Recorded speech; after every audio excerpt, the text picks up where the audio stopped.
Hello, Wanderers. Welcome back to our Crusader Kings 3 roleplay series. It's set in the Game of Thrones universe following Titus of House Peake.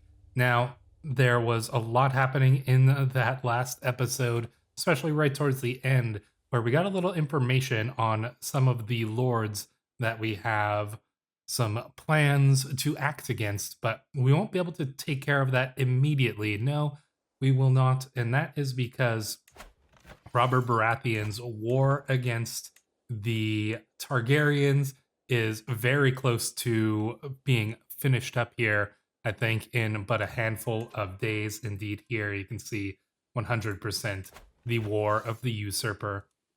What will Robert Baratheon have in store for his enemy here, Aerys Targaryen and the Targaryen family? Will they all be executed and slain just like they were in the books? Will some remain alive? What will happen to those who supported the Targaryens, such as Mace Tyrell or any of the other lords, Dorne perhaps even? We shall have to see. And so I think that is worth waiting and observing for, because these are pretty important events these are the most important events befalling the kingdom as a whole right now, and that will really affect how things are going to play out in the future. So Robert Baratheon has won. It looks like he did imprison Mace Tyrell, but left him in charge. So he left him with the lands here of the Reach. So our liege lord here, Lord Paramount Mace, does retain his position, but what will happen to everyone else? What will happen to those who are still in prison, such as, I imagine, the Targaryens here? Indeed, the Mad King is imprisoned. So it looks like Rhaella Targaryen disappeared without a trace, along with Viserys, so that's interesting. You can see here that Robert Baratheon did slay Rhaegar Targaryen, presumably at the Trident or somewhere else, but we do have Aegon and Rhaenys are both wandering, so they escaped Robert's wrath, but not the Mad King. He is imprisoned, so what's going to happen to him? That I am very curious about. An arranged marriage here between ourselves and not ourselves, but Gawain offering here and one of our cousins. Very well, I don't see any reason not to accept that. And it seems as though Stannis has been made Lord Paramount of the Stormlands. That is fairly expected. That's how the books went as well. So what about Lyanna? Did Lyanna die? That may be the case. Indeed, she has died in childbirth. And is there a Jon Snow? It's an interesting question. I don't know if there is. I mean, Eddard Stark has a daughter, but that is presumably, that's his daughter with Catelyn. So what do we have here? Despite our best efforts, I don't think we need to waste any more time. I'm pretty sure we found the Lord of Dunstanbury's secret, and that was who he was getting up with during that hunt. So, romance. The lady's honor. By the seven who are one, Lady Margot is an insufferable doxy. Have you seen how she taps her foot? Ridiculous. My Lord Casper, my vassal Lord Casper throws his head back with a wicked laugh. Insulting our wife. Vile lies. Draw your sword, knave. Oh, you know what? We should, you know what? I think that we are going to attempt to defeat him. He draws his sword with a cocky grin. Oh, how I will enjoy wiping that arrogant look off his face. We are going down that chivalry route here, as you can see. So chivalry focus, you know, we're going to duel this man for insulting our wife's honor. When I am done with him, Lord Casper's humiliation is absolute. Bruised and blushing, he croaks out an apology and limps away to lick his wounds. Lady Margot, on the other hand, is glowing like the sun. You are a true hero, Lord Titus. You have my eternal gratitude. It was my honor, Lady Margot. And yeah, that's going to give a nice little bonus to our romance scheme here. So still curious. Oh, okay. So we've got the marriage between Cersei and Robert. So that's not unexpected here. I think that we'll see how all that plays out. He obviously has his bastard daughter Mia Stone already, but I'm curious what happened to Lyanna's son, if she did end up having it or not. We may never know. We'll have to see. Let's see. You know what? We can get a trait here. We could either get the Reaver trait, not going to be super helpful, or Reckless. We're going to go for Reckless. We're young, we're a young, boisterous young man. It seems to make sense that we might be a little reckless, I would imagine. So while I was letting some time pass there, I did see something pretty interesting, and that is Lord Robert's invitation to or King Robert, I should say, invitation to a grand tournament. Greetings, Lord Titus of Starpike. I am organizing a grand tournament in King's Landing. We will start with the horse race contest. It should be quite the spectacle.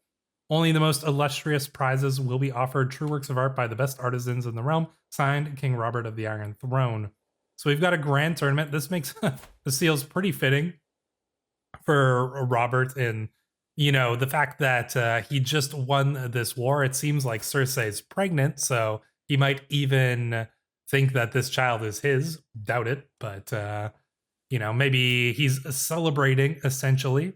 Still not sure what happened with all right. So the Mad King was executed on the orders of Robert Baratheon, so that's pretty understandable here. But yeah, this grand tournament, what do we got? We've got a horse race, archery, melee, and a duel, followed by jousting at the end, and then the closing ceremonies. So, obviously we're going to go and join in. Let's hire up a forest guide for this.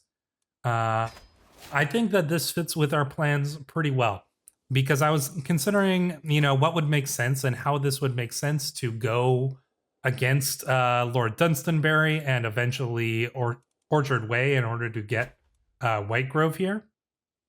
And I think the way that makes sense the most would be to go to Lord Paramount Mace and bring forth our evidence of what we saw going on between these two at the hunt, and then offering to bring Lord Dunstonbury, at least at first Lord Dunstonbury, to Mace Tyrell to face judgment, because he did commit a crime that would require him potentially to be punished.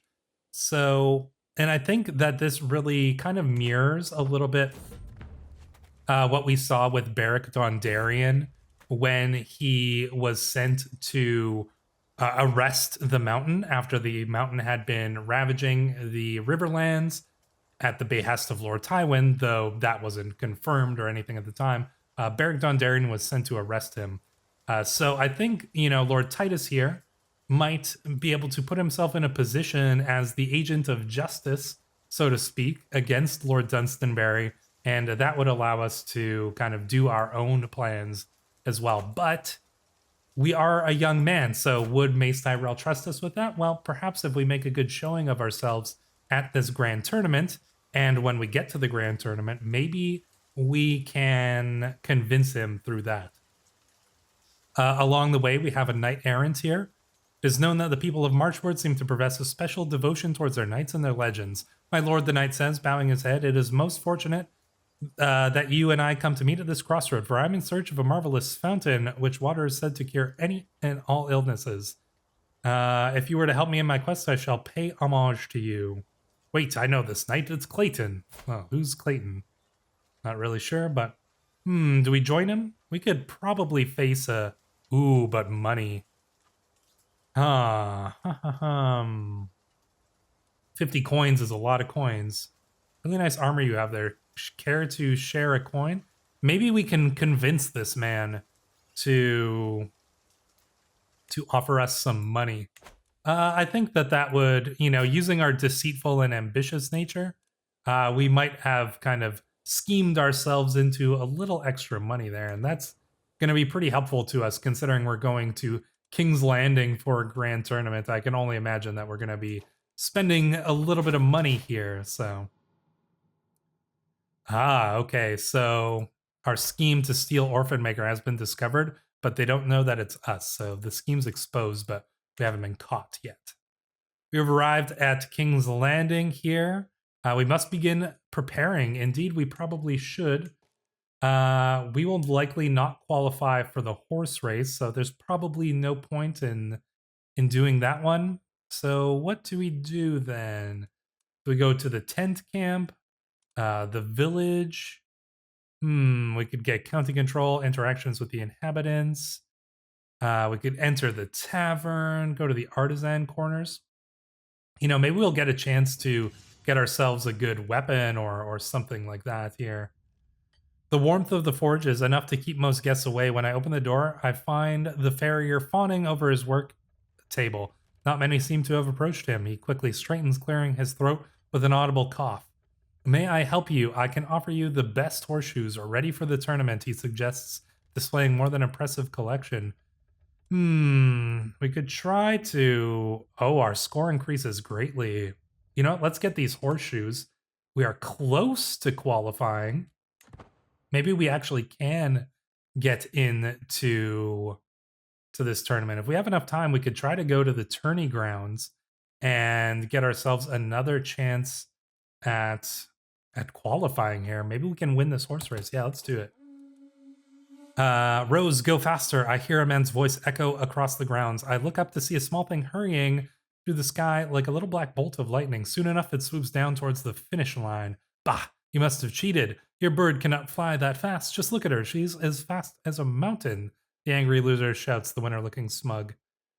We could learn a thing or two. But it must take a lot of preparation. So you know what? We can try to learn from this. Our score increases moderately. This might give us enough we are currently guaranteed to qualify. So we just make it in to the horse race contest. So that's pretty good. We won't be racing our own horse, presumably, but it's a good chance to maybe get ourselves a prize.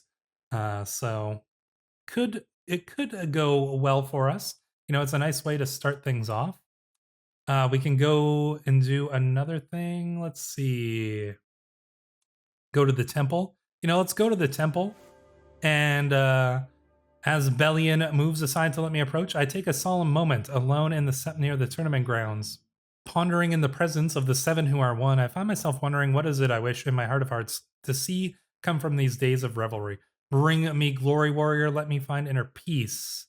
I think we want to find glory here, presumably, right? So we are already guaranteed to qualify, though. So we're in here. The finest horses in the Iron Throne, adorned in the colors of their owners, are led around the track as the herald announces the contest's commencement, I should say. The riders mill around as they wait for the beasts to arrive, some stretching, some eyeing each other up. My fastest horse, Swift, very creative name there, is not going to notice by the breeders and gamblers. This will be quite a race. Indeed, let us see how this plays out. My horse is all set, of course, but the beast is nothing without a capable rider to control it. As a result, I find myself with 3 potential riders arrayed before me, all clamoring for the honor of being allowed to represent me. None of the 3 men seem like particularly outstanding candidates. All of them are complete strangers and clearly just commoners looking for a shot at fame and fortune. They are the only ones available.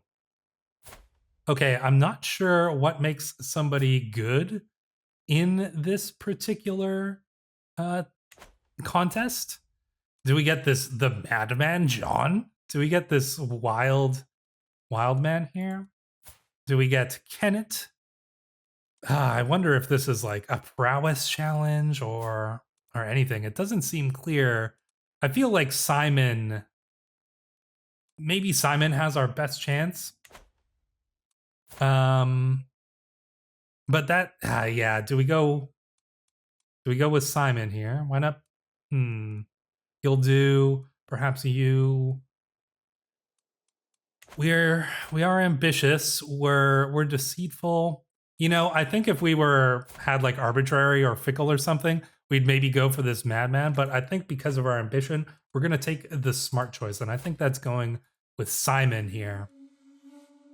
I vowed to myself I would win the contest in this tournament. I can't help but consider a less fair approach. Simon's hair is a threat. Oof. The chances on this. This is no way to win. Yeah, I don't want to risk getting caught as a saboteur. We're gonna take a little bit of stress here. But yeah, I don't think, even though we are deceitful, keep in mind that we are going down the chivalry focus path. So, you know, we're trying to be chivalrous, even if our nature is a little bit more deceitful. But to like go and sabotage our opponent's horses or something like that, that's a big risk of dishonor. I don't know if we're going to take that risk. Not for the horse race. Maybe for something a little bit more important, but not for the horse race. Let's see, 50% chance. I watch the horses pound past the stands, absorbing the smell of kicked up dust, the sound of hollering crowd, the deep pounding of many hooves. My mare Swift is keeping pace as the laps progress, her rider vying well with the others. Come on, Swift. Oh, come on. I wonder if we can somehow win this. As the horses make ready to race, the entire crowd is cheering and chanting for their favorite racer. That is until they collectively gasp, and grow completely silent. A naked man is run out onto the tracks and is flaunting everything that the 7 who are one gave him from tip to toe. The crowd promptly begins mooing this impulsive creature and hurling anything they can get their hands. So we got a streaker here. Ben the streaker, deviant, delicate, severely injured. Oh my gosh. Disgusting guards. We can imprison him. Or we say, what a show. You know what? I think that in order to impress Mace Tyrell here, we're gonna have our guards imprison Ben, and I think maybe we can use that to when we go to Mace Tyrell, and you know, if he sees us imprisoning, you know, and having our people arrest this guy here, maybe Mace Tyrell will consider allowing us to arrest the Lord of Dunstanbury. So let's arrest that man. So, okay, what's going on here? The horses continue to thunder around the course, the remaining riders sawing at their steeds' reins to urge them ever faster. It's been an eventful race already. I think, remembering when that commoner ran onto the track naked. There's only one more lap to go. I lean over the edge of the stand and shut down at my rider as the pack passes. I'll pay you extra if you win. Hit them in the face, grab their reins, or go faster. We've got a pretty... increases greatly. I think the only way we're going to win this is if we get a good event. So probably our best chance here is going to be this one. It's hard to see if my advice made any difference, and all the horses around the final bend into the home straight. And something that clump. My horse is bolting free of the charging pack. If it can hold off, the riders will win. Oh, I would be extremely surprised if we actually somehow win this. We actually won that stewardship, the Marshall and Stewardship challenge. What? Can we actually win this? Oh no. So apparently while we're here, this guy's found out that we are actually trying to steal Orphan Maker. All right, well, that's unfortunate. We end the scheme, so we're gonna have to try to get Orphan Maker back by a different method. Lord Renly's horse, Chestnut Hide, crosses the line as the crowd erupts, followed closely by Lord Simon's Hare and Lord Florian's run. Swift didn't even place. Darn it. Well, There's always next time. They made it seem like we were gonna win by all those by the text there, but doesn't seem like that is the case. So that's terribly unfortunate. We might be able to get into the archery contest though. So let's do our best to make it in. Let's see here. We have a pretty good chance of making it in if we do this. Take my leave. What are you looking at? All right, let's read the event. Marching into the tourney grounds, I join a group of contestants practicing their showmanship with measured enthusiasm. A few spectators already look down at us, chewing roasted meat and spinning bones. The churls call for a spectacle. Some of us gripe at this distraction from training. Others, amidst the hollering, insist that this has become a moment for proving. I shall show you all how it's done. 50-50 chance, or we could gain the... Oh, I think we try to gain... You know, 24 dread is not too bad, and an slightly increased challenge. Yeah, we're close to qualifying. And I think we'll probably get another chance for another event here to make it in. So we might even get more than one. So let's head over to the tent camp, and maybe we'll be able to sabotage someone. A small crowd has gathered around a passionately orating Lord Jeremy. They seem to be listening intently. Personal glory is one thing, but true glory lies elsewhere. He shrugs. Your family is your strength. Without them, you are nothing. This reminds me of my son when my son Ronald was born. Almost half an hour passes, but it feels like mere seconds. He sure knows how to spin a tale. Ooh, okay. So, you know what? I think, you know what? Yeah, let's look at that. So we are guaranteed to qualify for this archery contest. So at least we'll make it in to the contest. Like I said, let's take a look at the guests here just for a moment.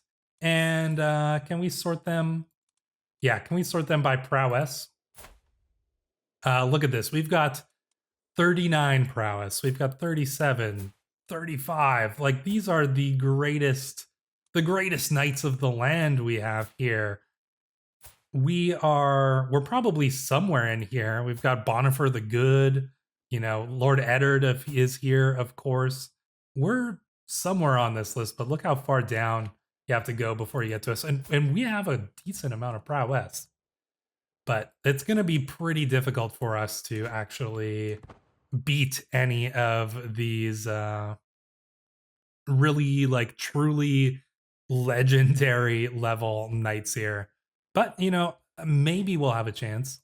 We did gain some stress, I believe. Let's pop out of this for a second. We did gain a little bit of stress, so I'll probably go to the tavern here in order to reduce that a little bit. Oh, but apparently everything is going to increase our... Oh, has a chance of increasing our stress. Let's try... Oh, every drinker has a chance, gets their score. Wicked hangover for 3 months. Enjoy your evening, Gunther. A great roar of laughter booms from the corner where Lord Gunther, Lord Stefan's vassal, sits. He is surrounded by a group of friends and new acquaintances, other entrants in the upcoming archery contest, all indulging in wine as they trade stories. As you pass, you can't help but consider nudging or encouraging this little session. Let's see. You know what? I think that we shall... Yeah, 22 stress is not too bad. We'll lose a little bit of money, but everybody's going to be a little bit more... You know what? No, I think we're just going to pay for Lord Gunther's here. So there we go. He gains a wicked hangover. Oh, a bunch of them gain hangovers. So we took a little bit of a stress hit, actually, by doing that, but we've decreased the chances of some of these other lords here. So, all right, let's see if we've got a shot here.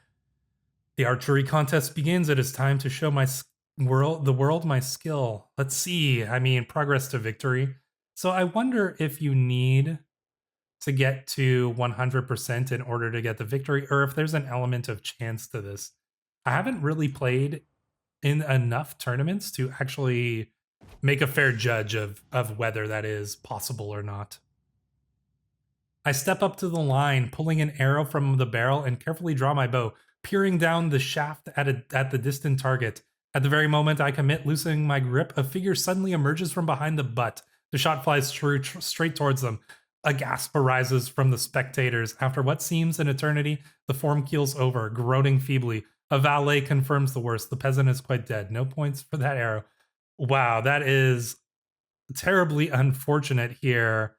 That this man just happened to run onto the field at the worst time possible. That's a little bit embarrassing, I think. And we're gonna have to try to overcome this moment of embarrassment here. Even though whatever, it was the peasant's fault. We don't really want this to be what we're known for in the tournament. So, okay. I mean, can we make up for that? The crowd murmurs placidly as Hubbard takes his mark. I fancy I catch a few words on the wind, and clearly so does Hubbard. He turns somewhat petulantly and addresses the crowd. Silence! Have some damn respect for the competitors, he grumbles cantankerously. A few titters come in response. Clearly he needs peace and tranquility with which to shoot an arrow, but I think, as he turns to brandish a fist towards the crowd once more, this might be taking it a bit too far. We could, you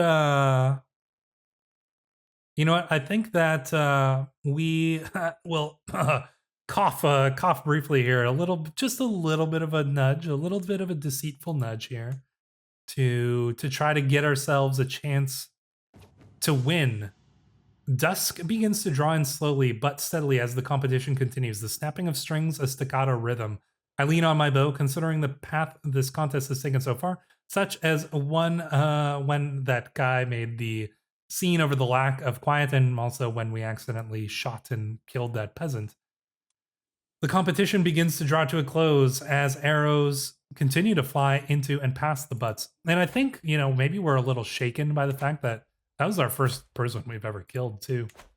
So, do we have any shot at winning this, procuring a finer arrow? With this win, this trajectory, my final shot should be as normal. I think that this gives us our best shot, Let's try it. Let's use our best arrow and try to succeed here.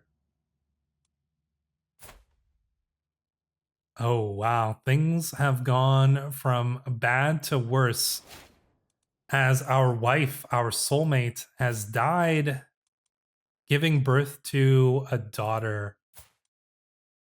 That is, wow, what a tragedy.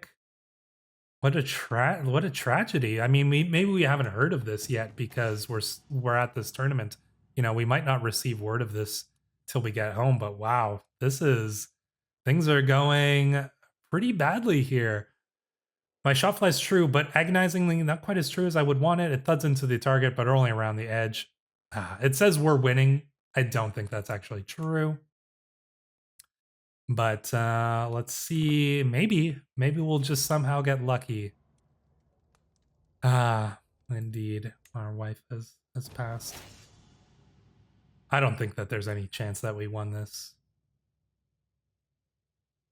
No, indeed, of course not. Lord Yon, the Bronze Yon Royce, has won the tournament. There's always next time. So, things at this tournament have not been going particularly well for our young lord. We did, maybe make a little bit of a good impression on Mace Tyrell by arresting that commoner who was harassing the horse racers. But, accidentally shooting that commoner during the archery tournament, not a good look. And then only to perhaps get word that our wife has passed away. Now, that isn't mechanically the worst thing because we'll be able to arrange ourselves a good alliance potentially. And our daughter here is intelligent, Simona. So, yeah, it could be, but I mean, our soulmate has died. 20 years of age. Wow. this is going to be interesting to see how this all plays out, but we're going to see all of that in the next episode. Until then, thank you for watching.